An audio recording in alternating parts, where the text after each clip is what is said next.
Falcon 3.0. It's not a game about flying jets.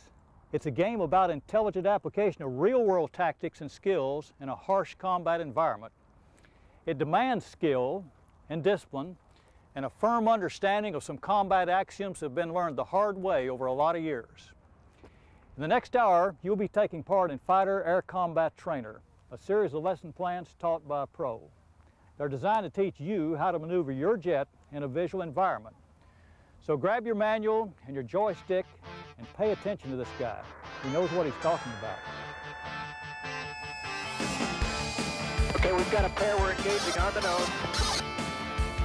Nothing good will happen to you without detecting the bandit. Okay, there's one to my right, one to my left. 4-0, Tally. I'm taking the guy on the left. Tally.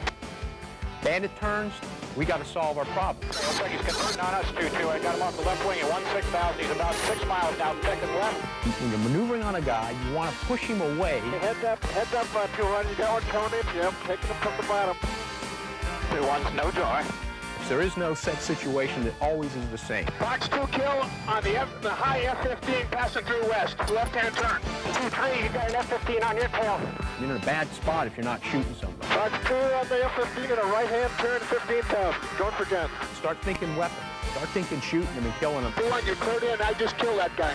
Okay, I got both on Eagles above each other. I'm on the high one, visual, the F-16. Tracked it, kill F-15, right turn. Bad.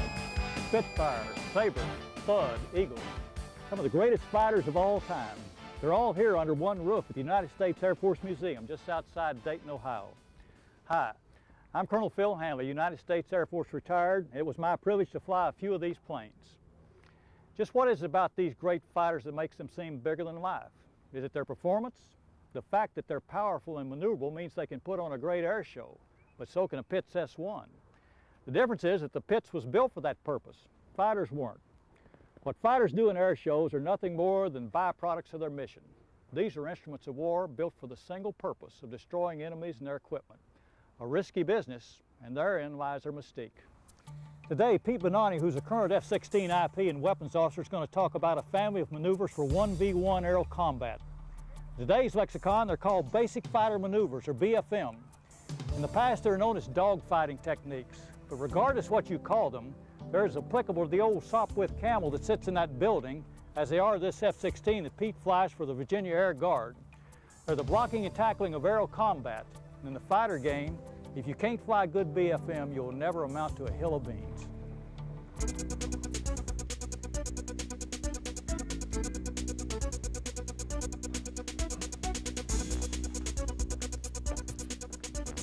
Hi, I'm Pete Benani, and I'm here to talk to you today about air combat. Air combat, as you know, is a broad subject encompassing 1 versus 1 maneuvering, to 2 versus many maneuvering, to 4 versus many, to all the air-to-ground subjects like Maverick employment, LGB employment, etc. What we're here today, though, to do is to talk about 1 versus 1 maneuvering. We're going to start with that building block and focus on 1 versus 1 maneuvering.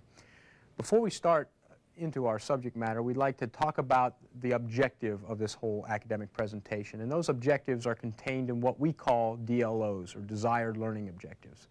Okay, the desired learning objectives for this presentation are: 1, to be familiar with or get familiar with the terms, okay, terms and definitions of 1 versus 1 air combat. The second desired learning objective is to be able to kill and survive in a 1 versus 1 scenario. A fighter pilot has one objective out there, that is to kill the enemy, destroy the enemy, and survive. So that's the second desired learning objective. Okay, to get to the first learning objective, we have a lot of terms and definitions that you need to understand in order to cover 1 versus 1 maneuvering. And most of them have to do with geometry or angular relationships between aircraft. There's basically 3 different types of geometry. There's positional geometry, attack geometry, and the weapons envelope. Okay, so we're going to talk about all 3 of these. The first is positional geometry, which very specifically is the angular relationship between 2 aircraft out there in the environment. In positional geometry, you have 3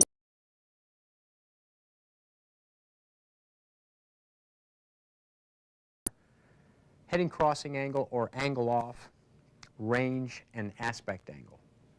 Okay, the first of these is angle off, which we also use the term heading crossing angle to describe. As you see from this picture, we've got two jets with velocity vectors in space.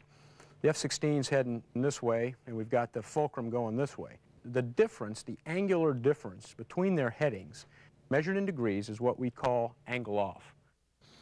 Okay, the second term is range. It's fairly simple also. It's just the distance between two targets.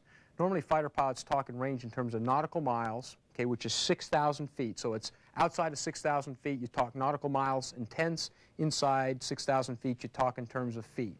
So for range, it's just, again, a straight line measurement distance between two aircraft here. The next term for positional geometry is aspect angle. To define it simply, aspect angle is a measure from the target's tail to your aircraft. So in this particular picture, the first scene, okay, from the target's tail to your jet, that's 0 aspect. If you're out in front on the nose of the Bandit, that would be 180 degrees of aspect. Out here, this is 45 degrees right aspect. Aspect is independent of heading, and that's what gets confusing to guys. It has nothing to do with aircraft heading. So this guy could be heading in any direction, and at that particular instant in time, he would be at 45 degrees right aspect. The reason aspect is useful because if you know range and you know aspect, then you also know your displacement from the target, okay, which is going to be important as we're going to talk about soon. The next type of geometry we're going to talk about is attack geometry. Attack geometry is a pursuit course that you take when you start behind the Bandit and start an attack. Okay, you have 3 different options you can take as you attack a target. You can go lag pursuit, or put your nose behind the Bandit. You can go pure pursuit, put your nose on the Bandit, or you can go lead pursuit, put your nose out in front of the Bandit. Here's a Falcon scene of a lag pursuit course. As you can see, the flight path marker, or the velocity vector of the aircraft through the sky, is behind this turning Bandit. So this is a lag pursuit course. The next pursuit option is pure pursuit, and that's when you point directly at the target. Okay, if you put your flight path marker on the target or near him, okay, that's pure pursuit. And here's a Falcon scene of pure pursuit. You have the target, okay, you have your flight path marker, and they're kind of co-located right there together.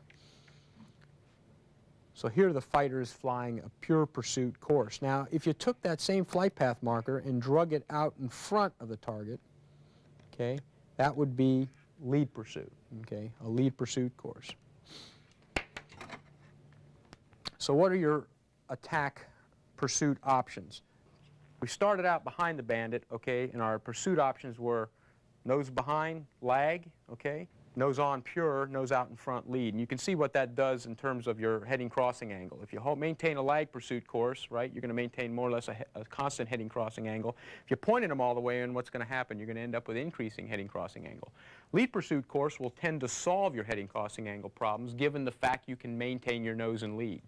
Okay, so those are the 3 attack options. Okay, the next geometry subject we're going to talk about is weapons. There's basically 3 types of weapons, okay, that are carried by a modern fighter: radar missiles, heat missiles,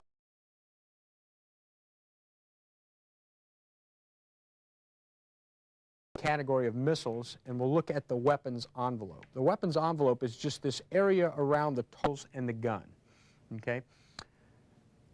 Radar missiles and heat missiles we'll just put in one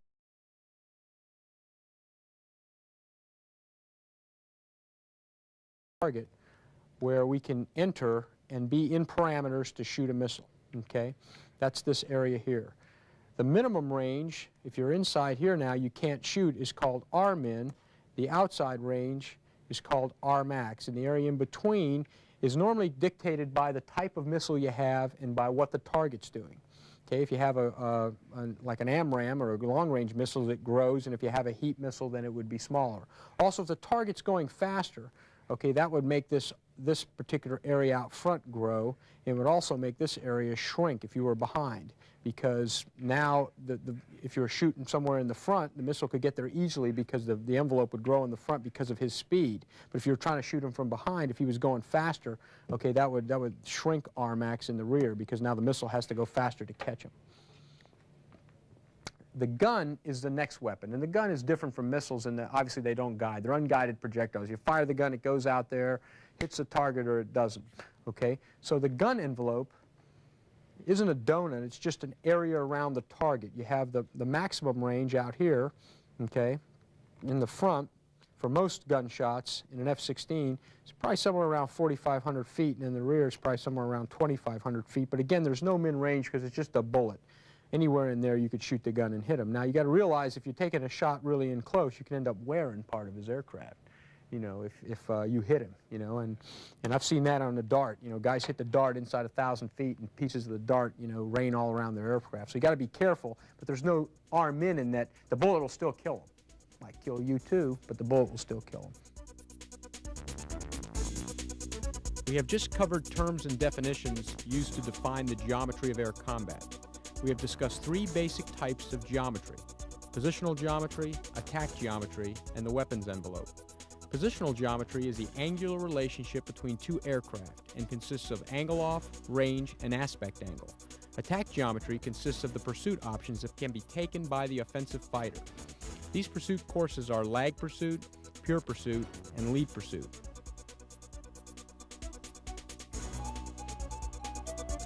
Even 75 years since the conclusion of World War I, names such as Newport, Spad, and Fokker and von Richthofen bring back vivid images.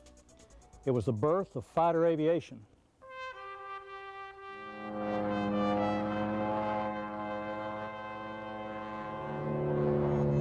As the war began, the aircraft was used only as a scout. Opposing pilots actually waved as they passed. But this courtesy ended the day one of the pilots pulled out a pistol and fired at the other airplane. This, of course, led to handheld rifles, then flex-mounted guns, and ultimately to the fixed forward-firing machine gun. Once the gun position became fixed, the aircraft became the aiming device, and through necessity, basic fighter maneuvers were born.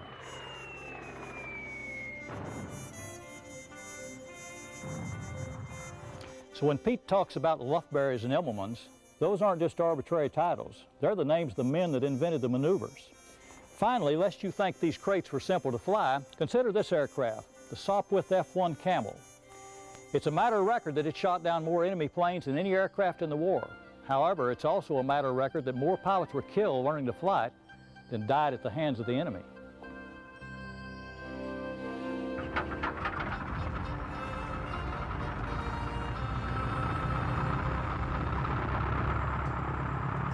We just talked about basic terms and definitions. Now let's talk about offensive BFM. Here are the offensive BFM DLOs. Given an initial position of advantage, okay, given you start behind the guy in an offensive position, the first objective is to maintain 3-9 line. You know, that's pretty intuitive. Okay, we start behind him, let's stay behind him. Well, what is 3-9 line? And we should define some terms. As you guys know, fighter pilots talk in clock positions. Yeah, got 12, we got 6, you know, check 6, those kind of terms. We also got 3 and 9. If you draw a line between the 3-9 line, we talk in terms of 3-9 line all the time. Is the guy in front of your 3-9 line? Is the guy behind your 3-9 line? Okay, so the DLO here is given that you start behind him, stay behind him. You know, it's a reasonable objective, you know. Okay, now once you stay behind him, shoot him. You know, you don't have to fly an air show back behind at 6 o'clock. The guy looks back, yeah, that's some good flying you're doing back there. You know, we want to make a shot. You want to get into a position and shoot a weapon. So that's the next DLO. Give it, maintain 3-9 line, then shoot. The last one is if you can't do 1 or 2, then get out of there. You know, leave, separate, because, you know, again, you know, you're in a bad spot if you're not shooting somebody. A lot of discussions. I always like to start my offensive discussions by dispelling a couple myths. Everybody wants to think in terms of, okay, the bandit does a move, okay, and I need a move. Okay, well, let me look through my cards. Okay, the bandit does a right-hand turn. Okay, 10 degrees nose low. Then I do a rat's ass shimshay. Okay, yeah, that's the counter. You know, but you really can't think in terms of a chess kind of thing. You know, where a move. Okay, then there's this perfect counter move that this doesn't work that way. It's a fluid thing where the bandit does something and now we got to always be maneuvering our nose and you know from out there flying that that's just the way it works. There is no set situation that always is the same. The other thing we have to note is that you know, BFM costs energy. When you move your nose in a fighter, it costs you energy. The two are related.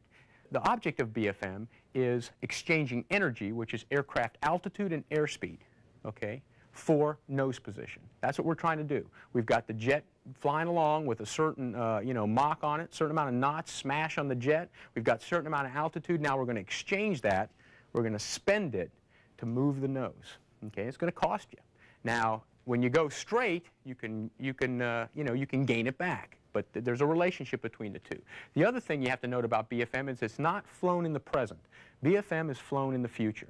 You don't fly to where the aircraft is. You've got to fly to where he's going. And there's some steps to flying BFM in the future. Those steps are pretty much observe the bandit, see what he's doing, predict where he's going, maneuver or fly the jet based on this prediction, and then when something changes, as it will, react to that change. So those are the steps, observe, predict, maneuver, react. And they're subliminal. I mean, they're not on the surface. You don't write those on your lineup card, go, okay, what's next, okay. Predict, look down and, oh, shoot, I dropped my lineup card. Now I'm in big trouble. No, but it's good to note that, though, that it's flown in the future and you've got to go through these steps, okay. Let's talk about BFM problems. Why? Offensive BFM, we're obviously going to talk about maneuvering the jet and those kind of things. But the reason we are is because, if we had, just don't picture a Falcon here, picture United Flight 232 to Denver, okay? And here we are out here in our F-16. And we look at him and we think, man, I'll take a shot at that guy. So we pull up behind him, and if he doesn't see us or react, we have no need to do any BFM, right? We don't need to do anything, right? He's flying along, we just get behind him and shoot. The reason you need to do BFM is because if this is, instead this is not an airliner now, this is a fulcrum, and he sees you and turns, he will create BFM problems. Instantly by me turning, you see heading crossing angle build, you see aspect changing, you see range changing. Those are the BFM problems that are created by a turn. Bandit turns, we got to solve our problem. The way we solve a problem is we turn. Bandit turns, we turn, okay? How do you turn? There's two things. It's how you turn and when you turn that count, as you know from flying. You can go, okay, Pete said to turn, and I've seen this. I've seen this burn in JP4. I've seen it in simulation. I've seen it everywhere. A guy says, ready, go. He turns, and if you don't turn at the right place, if you just say, okay, turn. Oh, man, that didn't quite work. Yeah. I knew I should have stayed awake past just the turn part. So we're going to teach you, kind of how, not only, how to turn, but when to turn. But first, let's talk about turns themselves, because turns are important. If you're not at corner airspeed, the turn dynamics are quite different. What corner airspeed is this airspeed in the jet where you can turn the quickest, tightest turn. Okay, in an F-16, that's about 440 knots. Okay. Turns have two things associated with them. They have rate, that's how fast you move the nose. They have radius, or how tight the turn is. Those two things. I thought it'd be interesting to take a look at Falcon to show you the effects of one aircraft pulling about 6 to 7 Gs at 450 knots. That's right at corner, right? Okay, you started the turn right here. He ended it right there. And you could take a look at, again, his rate and radius as he makes the turn. The next guy I'll show up here turning, he's at 550 knots. He's 100 knots above corner, and you can take a look at where his rate and radius is carrying him, much farther out. Okay, he's all the way out here. And also you would note, if we took a look at this thing, this guy started here, got all the way around the corner to about here. In the same time, it took this guy starting in about the same place and getting to right about here. So 100 knots of airspeed difference makes a big difference in radius. But just as important, it makes a big difference in rate also. You're just not moving the nose. I might also note that these guys were both at the same G. So they're both suffering equally. Because G is you suffer under G. But one guy's not doing too much at all for the amount of suffering he's doing, and the other guy is moving the airplane around. So it's very important to be at the right airspeed, right at corner airspeed when you do this. Okay. Those are turns looking up from above. Now let's take a look at a vertical turn. Vertical turns are different in many ways, primarily because we've got gravity. Okay, so what gravity tends to do is flatten out the turn on the back side, and up at the top side you'll notice you can get a much tighter radius and a much better rate. And this is what fighter pilots call the energy egg. It looks like an egg. Okay, because you get a much better turn up here at the top, and you have a much worse turn here at the bottom. And that becomes important when we start to talk about head-on BFM and those kind of things. The nose-high fighter has a big advantage. Why? Because he's got God's G at the top. You know, he's got like the big hand pushing him down. Down at the bottom, you have the the negative effects of G at the bottom side. So you've got to play that, okay, when you're fighting BFM. The next concept with turns is turning room. You need room to turn. You can get it vertically, or you can get it horizontally, or horizontally displaced from the bandit. Either way, though, when you're maneuvering on a guy, you want to push him away to get some room away from him so you can turn. And when you make that turn, what? You want to be at the proper airspeed. How much turning room do you need? You need a diameter. You need a turn diameter. I mean, how much is a turn diameter for an aircraft at 450 knots? Well, it depends, because vertically up here, a turn diameter is probably, a lot less because you have God's G. Down underneath, it's a lot more, and then horizontally, that's another number too. But normally, about 6,000 to 7,000 feet is what you need displacement for about a 7G turn. A little less for up here, a little more for down here, but you need to get away from the bandit. You need to push him off so that you can take this radius now and fit it around to fly behind the bandit. Okay, let's take a look at two targets in offensive BFM setup where the bandit starts out at 2 nautical miles, or outside your turn circle. You're going to see the fulcrum go into a hard left-hand turn and essentially meet the F-16 in the front. There's really not much this guy can do. Even if he went straight, it wouldn't matter. This guy could pull around and meet him in the front quarter. Because why? This pass started at 2 nautical miles. Okay, this fulcrum was only pulling 7 Gs, but he can meet him in the front even at 7 Gs. Well, let's take a look at another Falcon view. This is the exact same setup, but now you can see it from a different view to help reinforce it. You jump this guy, you see this turn, you're watching him, and you start seeing the front part of his airplane. What happened? You started outside his turn circle, okay, and there you have a front quarter pass from this, okay. So it's important to ask yourself the question. When I start a fight, I kind of start jumping this guy, and I ask myself this question: am I inside or outside his turn circle? Is his present turn rate going to cause a front quarter pass? If his present turn rate is going to cause a front quarter pass, I'm outside his turn circle. So what should I do different if I start outside his turn circle? Don't go for turning room. Okay? Don't go for turning room. Why? Because it's not going to work. It's just not going to work. If you go up, you might give him turning room. So if you start seeing the front, start thinking weapons. Start thinking shooting him and killing him in the front with a weapon, because there's nothing else you really can do. Now let's show a pass inside the turn circle, and you'll see from Falcon kind of how much different this one is. This is about a 7,000-foot setup. Again, fulcrum against F-16. Fulcrum's going to go into the same left-hand turn at the same G, and the Falcon's going to pretty much react to pretty much the same way he did before. However, the geometry is different from the start. Here's another view of the same thing. Exact same turn. Quite a bit different. You don't see that front part of the airplane during this turn. You just see the F-16 maintaining 3-9 line position, pulling, and then finally closing in for a gunshot or a missile shot or whatever he's in parameters to take there. Okay. It's important then to talk about how we turn. I like to use an anatomy analogy. If you start at the shoulder, the guy can turn and meet you in the front. Okay, he can turn and meet you in the front. You're too far out. You're outside his turn circle. If you start closer in, near the elbow, now you can maintain your position on him because you drive into this elbow position just like you saw in the telestrator, and you can maintain your position. How do you get to that spot? That's the key of offensive BFM. Fulcrum's out there flying around. Okay, you're starting behind him. You start to see him turn. If he doesn't turn, no BFM problems. You just drive behind and kill him. Okay, but he starts to turn. He's giving you BFM problems. You've got to solve those problems with the turn. You ask yourself, am I inside or outside this guy's turn circle? If I'm outside, then I better start thinking weapons, weapons, weapons, weapons, and then a head-on fight. If I don't start seeing the front of his airplane, then what do I got to start thinking? I got to BFM. I got to do offensive BFM. I got to drive to where the fight started. Okay, drive to where the fight started. That's the first step. When he turns, say, okay, he started his turn right about there.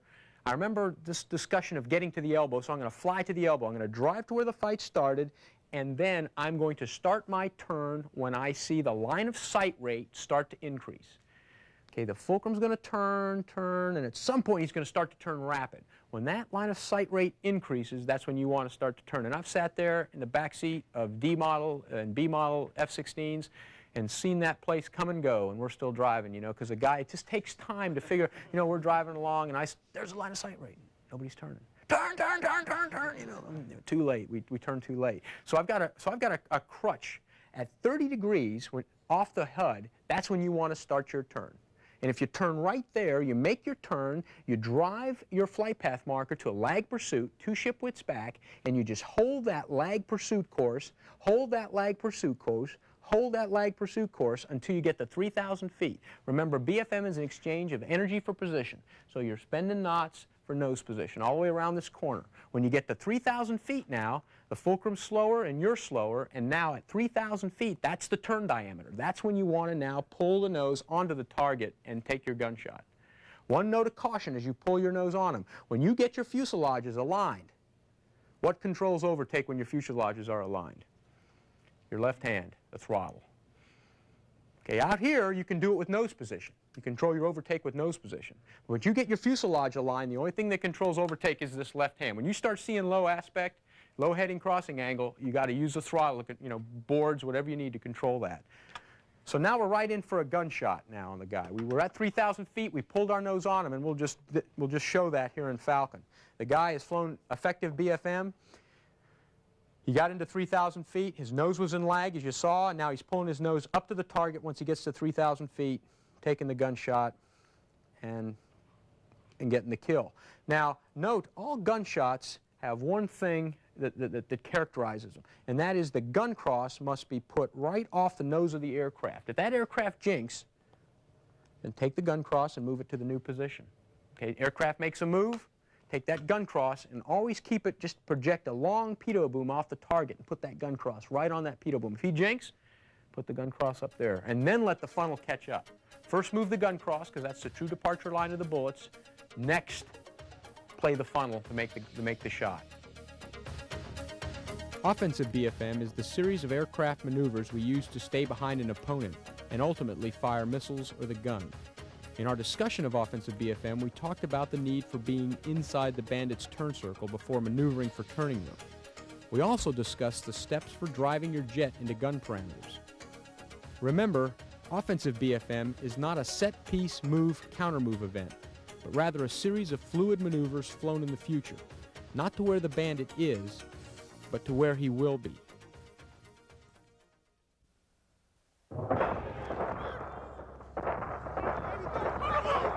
Over half a century ago, Winston Churchill told an anxious nation that they would fight the Germans on the beaches, the landing grounds, the fields, and the streets. But in the dark summer of 1940, the Brits didn't fight them in any of those places. They fought them in the skies, and in doing so created perhaps the greatest fighter matchup of all time. The Mark V Spitfire and this aircraft, the legendary ME-109. The Spit was a little faster, but the 109 could outclimb it and had a higher ceiling. Luftwaffe pilots tended to think that Spit could outturn them, but RAF pilots who flew a captured 109 disagreed. One clear advantage of the 109 was its fuel-injected engine that allowed it to maneuver under -G. The Rolls-Royce in the Spit was carbureted. Which was the better plane? You can make credible arguments either way. But the bottom line is that a handful of British fighter pilots stood off the Luftwaffe long enough that Hitler lost interest in the cross-channel invasion and attempted instead to go to Moscow in the winter. A fateful mistake.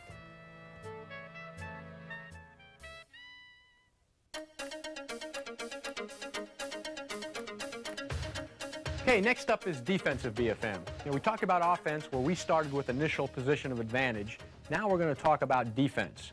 Okay, in defense, the bandit has an initial position of advantage on you. And of course, we've got some desired learning objectives for defensive BFM. The desired learning objectives are given an initial position of advantage by the bandit. The first objective is to defeat all missile and gun attacks. If there's a missile in the air, then we quit fighting the bandit. We start fighting the missile or the gun, okay? Because there's no need to worry about the bandit if you're, you know, cockpit fills with hair, teeth, and eyeballs, you know, and they're not in the proper lineup, you know. So we've got to fight anything in the air first, okay? Next, we've got to create BFM problems for the bandit. You know, he just did some turns and created some BFM problems for us, so now we're going to try to create some BFM problems for him. Okay, then when the bandit BFMs, we're going to take away his turning room, if we can, or, you know, kill him. Or if we can't do that, we're going to try to get out of the fight, separate. Okay, extend, get energy, or get all the way out of the fight and separate. Okay, so those are the DLOs for defensive BFM.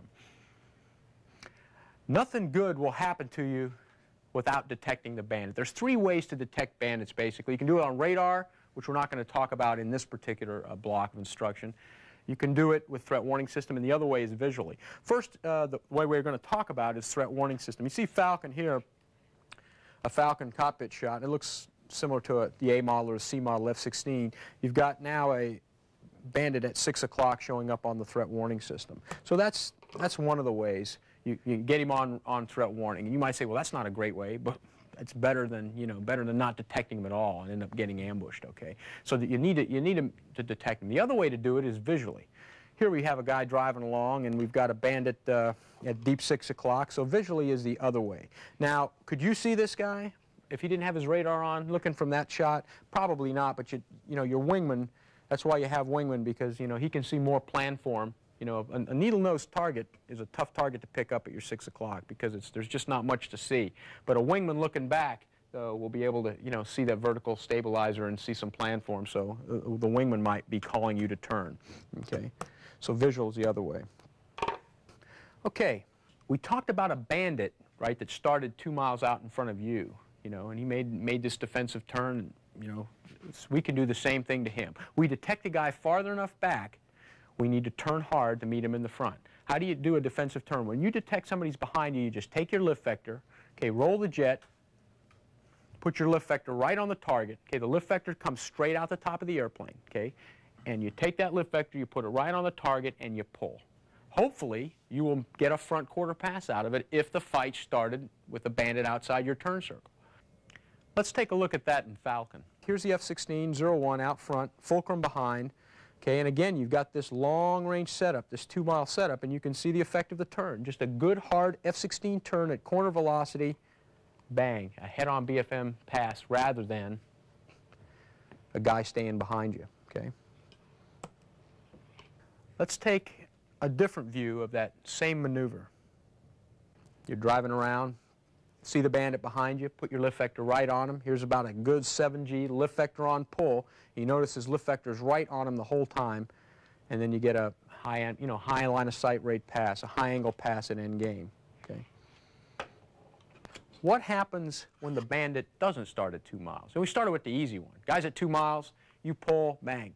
And I know what you're thinking, because I look out there when I've taught this course for lots of years, and I look out at the guys, and I know they're waiting for me to tell them the maneuver. They're thinking, there's a maneuver. And if I learn it, then I'll know what to do, because I've seen the movie. I mean, there's a movie out, right? And there's a guy playing it that doesn't mind, you know, getting makeup and having his eyebrows plucked and stuff. And that guy, you know, he did this maneuver, and guess what? Guy flew out in front of him. There ain't no such maneuver. Okay, I'm just here to tell you there ain't no such maneuver. If a guy starts, a good guy, let me tell you how good. You against your clone. I always like to talk in terms of you against your clone. Your clone starts back behind you at 6,000 feet. You do the perfect move, right? You already learned that. Lift vector on, corner velocity, pull. Your clone does everything right. What's going to happen? Your clone's going to be in your chili in no time, right? If he makes no mistakes, he's in your, there is no move. You know, you can't, I wish I could tell you that there was some move you could do, there isn't. So all you can do is put your lift vector on the guy when he starts inside the turn circle. The sooner you start this turn, right, the better, because you'll get more BFM problems for him if you get it going soon. So don't delay doing, you know, something creative. Because usually getting creative doesn't help you. You just look back and go, oh, there's a guy behind me. Pull, pull, pull, pull, right at corner, right at corner. Check your airspeed in my corner. Keep pulling, and then you wait for him to do something wrong. Okay, if he turns too late, he could get stuck in deep lag, right? You can just keep this turn coming and keep his nose stuck to lag. If he turns too early, he doesn't drive to the elbow, right? He starts to go to lead pursuit out at 5,000 feet. When a guy does that to me, I go, great. All I got to do now is do what? Defend against the gunshot. Okay? All I got to do is defend against the gunshot. But if he does the perfect move, all you're going to buy is time. Now, you may say that, oh, that's not worth a shit, you know, I'm buying time. I mean, but that's what you want to do, because even if it's real and a guy's back behind you, you do want to buy time, because things can go wrong, right? A rattlesnake could, jump up and, bite him in the throat or something from his cockpit. No, but a lot of things can go wrong, is what I'm saying. So you just got to buy yourself time and live as long as you can, because maybe somebody will come in and help you or something. Okay, here's a defensive turn at 1 mile, and we're going to see the effect of a you against your clone fight. I mean, this won't have a surprising conclusion. Your clone comes in a fulcrum. You're in an F-16, you're doing everything right, you're pulling your lift vector right on him, and, it doesn't have a real happy ending, as you can see there, Missile defense. Okay, anytime you see a missile in the air, that was our first DLO, right? If a missile was in the air, we're going to defend against it. Okay, we got to do that. You fight missiles with aspect. That's how you fight a missile, with aspect. And what I mean by fight missiles with aspect is you put them on the beam. Okay, you put them at 9 o'clock, you put them at 3 o'clock. That's how you fight a missile. We have a telestrator shot of a missile attack and a correct response of a guy taking the missile and putting it on the beam. Missile's in flight. Falcon's in a right-hand turn. Falcon turns, puts the missile on the beam, and he gets lucky. Okay, the missile doesn't hit him. Why do you put missiles on the beam? Okay. You put missiles on the beam because it makes them pull the maximum amount of lead. Okay, what missiles do is they come off the rail and they zero out their line of sight rate. They pull lead pursuit so that they can get to you faster. Why do they want to get to you faster? Well, it isn't meanness, because they feel they'll kill you no matter what. They want to get to you faster because then they can get there with the rocket motor burning. So when you maneuver, they've got energy, right? All maneuvering in the air costs energy. You spend energy. Missiles spend energy too. If you can get that rocket motor to burn out and you make a move, the missile is not going to be able to maneuver very well. I mean, one turn and, and it'll run out of steam. So that's why you want to do that. Fight missiles with aspect. Put them on the beam. Okay, gunshots. For a guy to kill you with a gun, he needs to solve 3 problems. Or for you to kill somebody with a gun. You need to be in range. You need to have your nose in lead pursuit. Why? Because it's just like Kentucky windage on a, shooting a duck. You got to shoot out in front because you've got a projectile with a fine, a time of flight, essentially. It takes time to get there. And you need to be in plane. Those are the 3 things you need. Those are the 3 things he needs when he starts to close to you for a gunshot. Which one of those do you think you can deny him? Could you deny him range? No, because, we just did our best turn, right? And he came right into, he got right in on us. Can you deny him lead? That's what we're trying to do. We're pulling as hard as we can, trying to get his nose in lag. But if he drives to the elbow, right, and at about 3,000 feet pulls his nose to lead, you can't stop him from getting lead pursuit. If you could, you're doing the best you can pulling, right? No, you can't deny him that one either. So the only one you can deny him, usually effectively, is plane of motion. Okay, how do you deny him plane? You deny him plane with a violent maneuver where you just roll the airplane at least 70 or 80 degrees and then pull out of the plane you were in. You've got to do it at the right time, okay? You've got to do it at the right time. If you do it too early, the guy can just reposition. The fulcrum guy sees you out there, he's coming in for the gunshot, he goes to lead, you go jink. You jink too soon, he makes a correction, okay? Doing it too soon is bad, but doing it too late is worse. So, as you start to see him come in and go, ready, ready, then your left arm's sawed off by the gun. Oh, no, now I can't adjust the throttle. Oh, shoot, So, anyhow. Let's take a look at a good, effective roll out of plane. Okay, you got a bandit coming in on an F-16, and you see the guy jinking here, rolling out of plane. Okay, and getting out of the funnel is really what you want to do because the funnel shows the bullet dispersion of the gun. So you want to make a violent enough move to maneuver completely out of plane. Here you see, the guy out of plane with the funnel. Defensive BFM is easy to understand. Put your lift vector on the bandit and pull. The bandit is outside your turn circle at 2 nautical miles. You can force him in front of your 3-9 line with a 7G pull. The bandit starts near your turn circle and drives to lag. You're in big trouble. There's no magic moves to spit him out. All you can do is hope for a mistake and take advantage of any bandit blunders. If no mistakes are made, get ready for a guns jink. Remember, it is better to jink too early rather than too late. Here they are side by side, the air combatants of the Korean War. This is the F-86A Sabre, to this day one of the most beautiful jet fighters ever built. Big bubble canopy so you could see, low wing loaded so you could turn, good speed, good stable gun platform. Opposing the Sabre was this airplane, the MiG-15, an aircraft that set the mold for many a Russian design that would follow. It had a big engine, high left wing, and 3 very large cannons.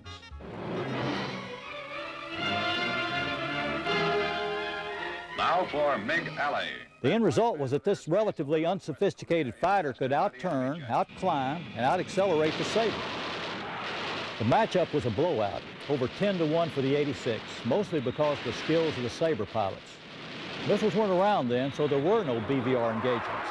The men who flew F-86s found these MiGs with their Mark I model eyeballs, used mutual support, discipline, and great BFM to get to their 6 o'clock, and simply blew them away the old-fashioned way with 650 caliber machine guns.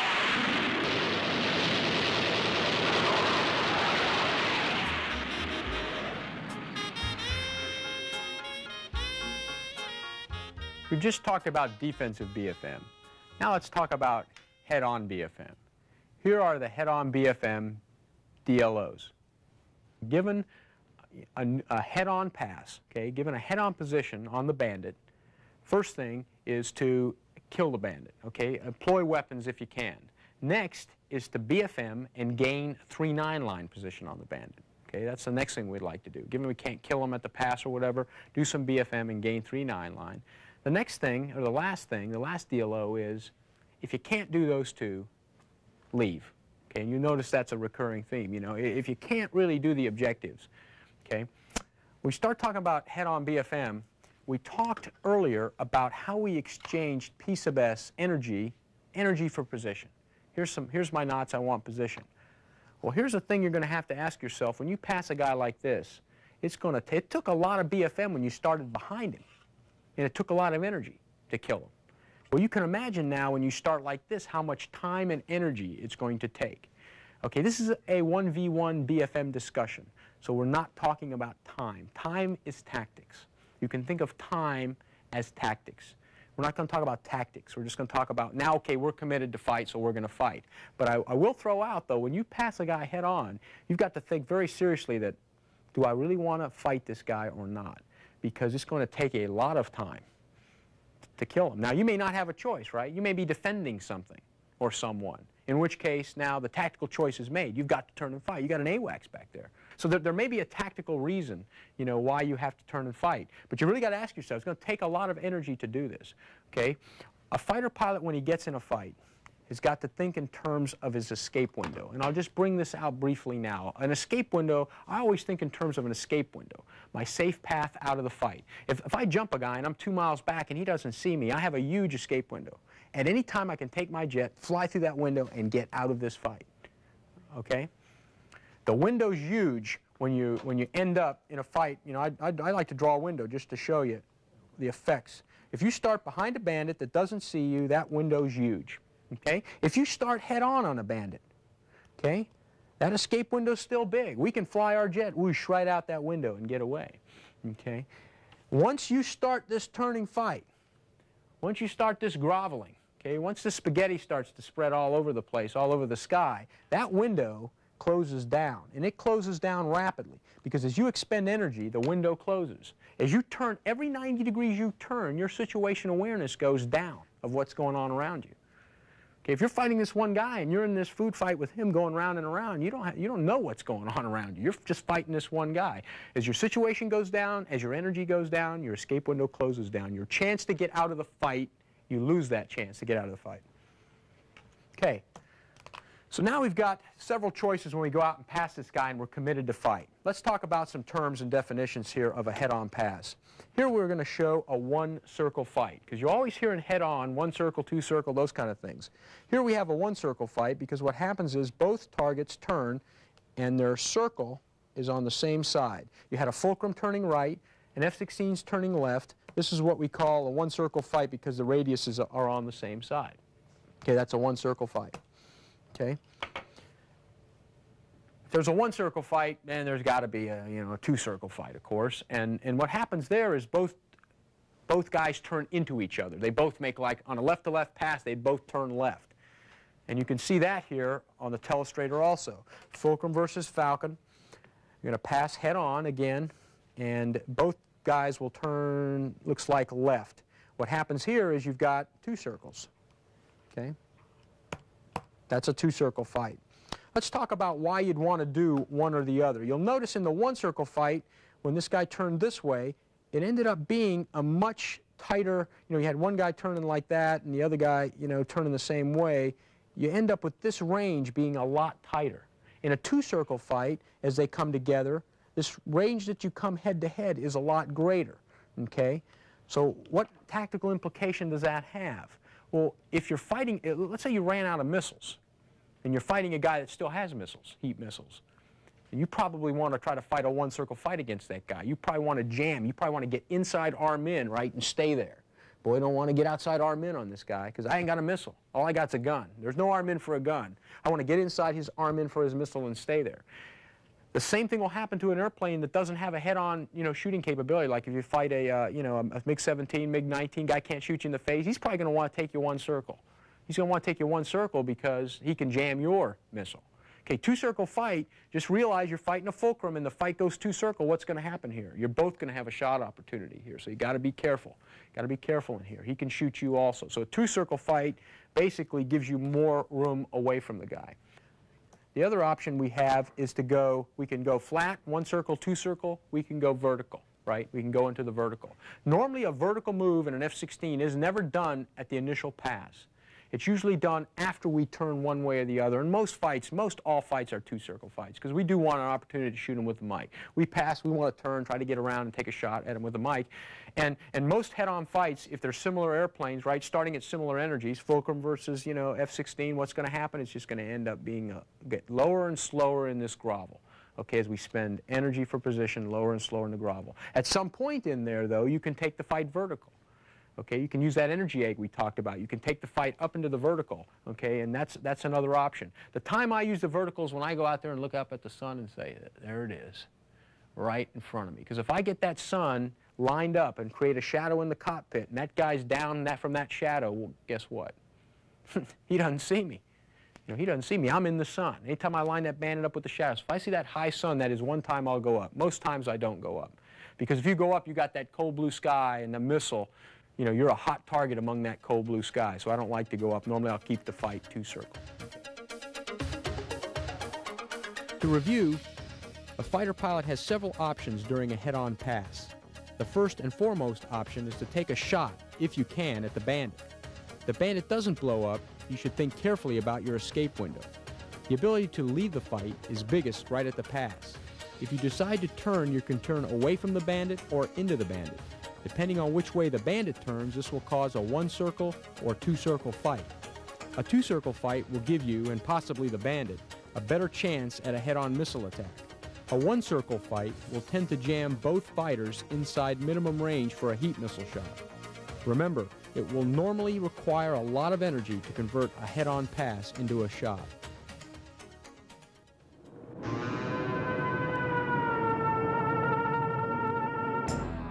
The Century Series aircraft that replaced the F-86 all had one thing in common. They're fast as hell. Now, speed's fine, but it's not everything. When you put razor-thin wings on a fighter so it'll go Mach 2, you can't turn. When you discard the bubble canopy in favor of an aerodynamically slick design, you can't see. But you play the hand you're dealt. This is a 105 Thunder Chief, affectionately known as the Thud, the biggest single-engine fighter ever built. It was designed to deliver nuke weapons very low and very fast, but it ended up hauling iron bombs and rolling thunder. On paper, in a pure 1v1 against a MiG, it hardly stood a chance. Yet Thud pilots shot down 27 of them, 25 with a gun. They didn't accomplish this remarkable feat because of the air-to-air virtues of the Thud. They did it through discipline and mutual support and guts.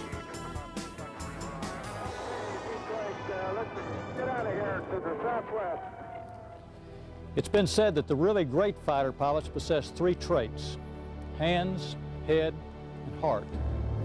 So if you ever find yourself searching for that intangible definition of heart, think of the guys that flew Silver Thuds downtown to the city on the river, a destination from which many of them would never return.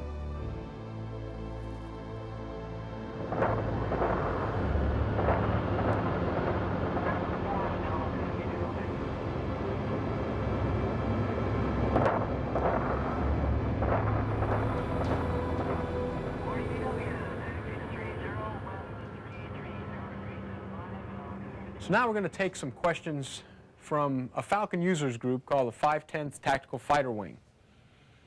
Any of you guys have any questions on the stuff we just covered? Pete, I got a question for you. Sure. You were talking earlier about maintaining a optimum turning rate of about 440 knots. Yeah. What's the difference between maintaining a steady turn and going into a turn, jamming full back on the stick, pulling maximum G's, and losing energy? Are you going to come out with the same end result? Yeah, it's the issue is, do you maintain right at your airspeed, you know, and do whatever G it takes to make, or do you just pull and spend it all?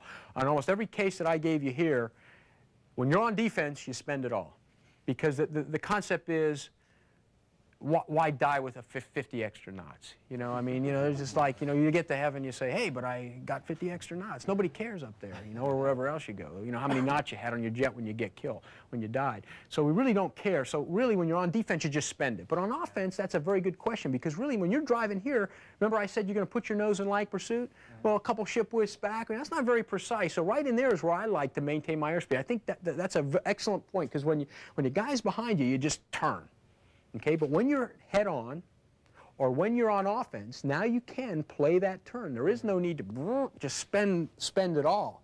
You will, over time, you will turn better if you keep your airspeed. But you got to be in a tactical position to do that, and this is not it. This is create maximum BFM problems right now, because you remember, each time tick he closes, your ability to generate problems is less. Yeah. It's less, because now he's getting inside your turn circle. So you want to just spend it here, but on the other situations, offense and head-on, you want to try to maintain corner. Now, there are times when I feel I can get a shot, I spend it. I just spend it. And also on offense, you're not going to be able to stay at corner. I mean, because you're going to start to see this lag build. You're just going to have to keep pulling. You don't want to get too far back in lag, or else now you're going to get this big thing. So you want to try to stay at corner, but you're not going to be able to do it, you know, at altitude. At sea level, you probably could in an F-16, but at 20,000 feet, you're going to bleed off energy in a turn, you know.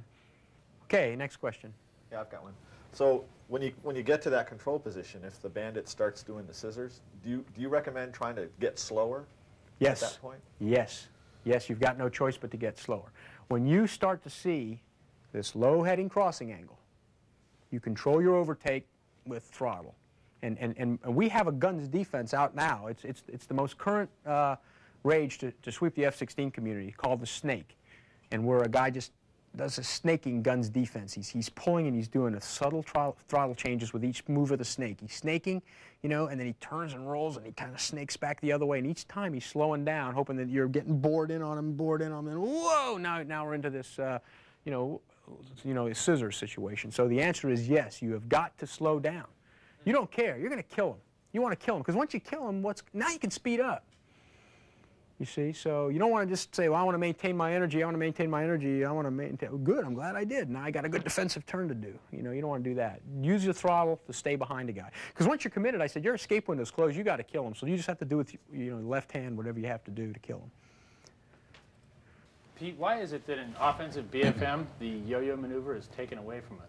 Well, yeah, we didn't talk about yo-yos, and whenever you read any material or see things, even people talking, they talk in terms of yo-yos. Yo-yos are a maneuver that we used to do, and what it's based on is the Bandit turns, and you make a turn. But instead of making this turn in the horizontal like we did, you make a vertical turn. You climb, you get turning room above the Bandit. Now you use God's G to turn more efficiently in the vertical, okay, than this Bandit's doing in the horizontal. But the premise is that you gain this turning room and you own this turning room, that this Bandit cannot come up into you and take the turning room away, okay? And when I learned how to do this in F4 against an F5, for example, I'd drive into my F4, the F5 would turn, and then I'd take the F4 uphill into this yo-yo. It's about 3,000 feet above the Bandit. And then I'd come downhill, turn that old Rhino, you know, better in the vertical, you know, than this F5 was turning. But the F5, after about 90 degrees of turn, was stuck horizontally, could not come up to take my turning room away. If I had been fighting somebody that could come up, like an F-16, I would have gone uphill, right? Then this guy would have turned, and he would have come up into me to take away my turning room, which is a learning objective for BFM, take away his turning room. And now you'd have almost like a head-on pass, because instead of being stuck here now where I can turn, you know, and get behind him, this guy can now pull up into you, and guess what? Now, this guy's got his nose high, you've got your nose low, and he's got the first use of God's G to lead turn you down the backside. So you're actually at a disadvantage. Okay, we've talked about 1v1 maneuvering. We've talked about offensive maneuvering, we've talked about defensive maneuvering, and head-on. Hopefully, I've given you the techniques that we're currently using out there, you know, in the F-16 world, so that you can take those and use them to be successful out there in combat. One of the things that's important to a fighter pilot is style. You know, you like to do things with style. There's no doubt you can fly around, get some shots, you know, kill some people in the simulation, have fun. But really, we're trying to do it with style. What style implies to a fighter pilot is discipline, execution of the basics. What you're going to find out there when you fight, that this stuff has got to be instinctive. You're not going to do your best creative thought when you're under pressure in the fight, whether it's when you're doing it with JP4 or whether you're doing it in the simulation. Remember, you've got to train like you fight, and fight to win.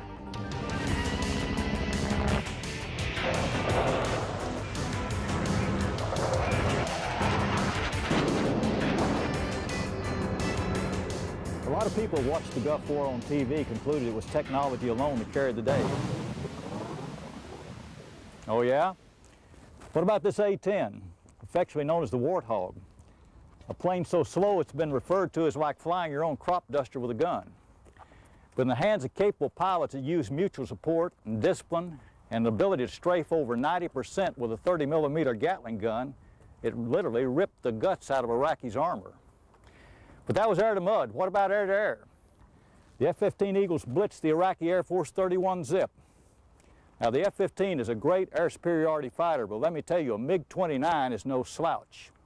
The truth of the matter is, we could have done it with these planes, or F-18s, or we could have traded equipment for that matter. It wouldn't have made a difference.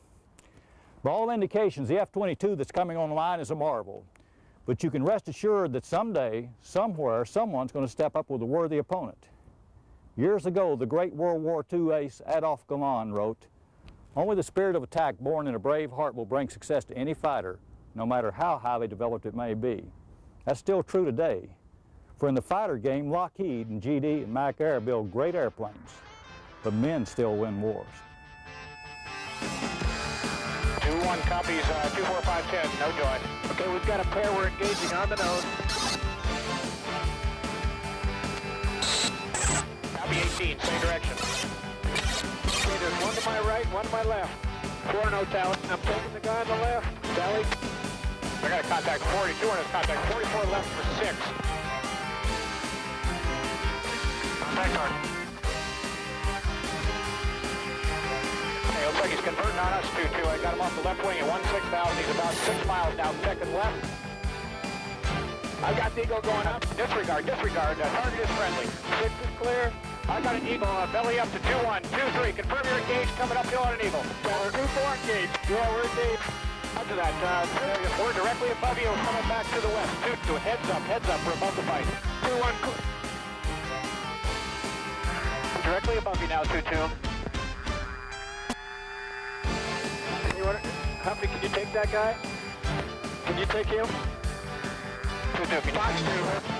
Fox 2 on the Eagle, passing through north.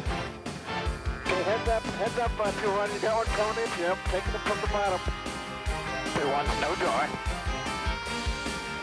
Break right, 2-1 or 2-2. 2-1, breaking right. Okay.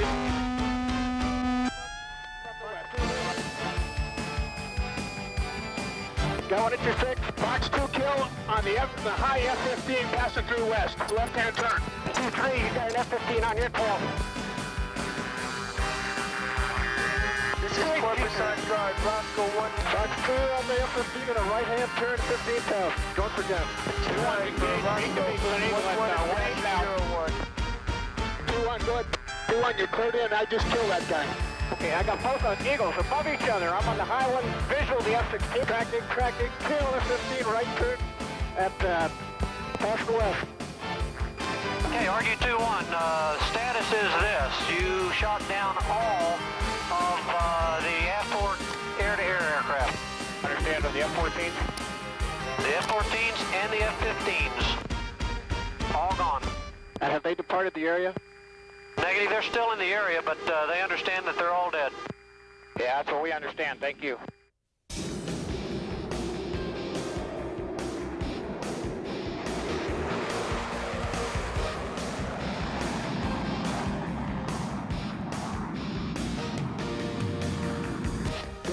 Okay, lock him up.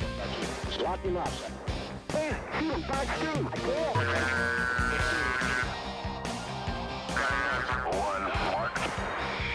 can't. Good kill, good kill. Thrustmaster's F-16C cockpit environment, equipped with all the gear you need to feel the excitement. Fully functional 64-switch control panels, mil-spec strain gauge stick, and F-16C throttle. With Thrustmaster controls and your favorite sim, turn your den into a furball you'll never forget. The Mark II WCS, FCS, and rudder control system. No matter which Thrustmaster equipment you choose, you'll experience more realism, more control, more kills. After all, the ultimate test is to stay alive.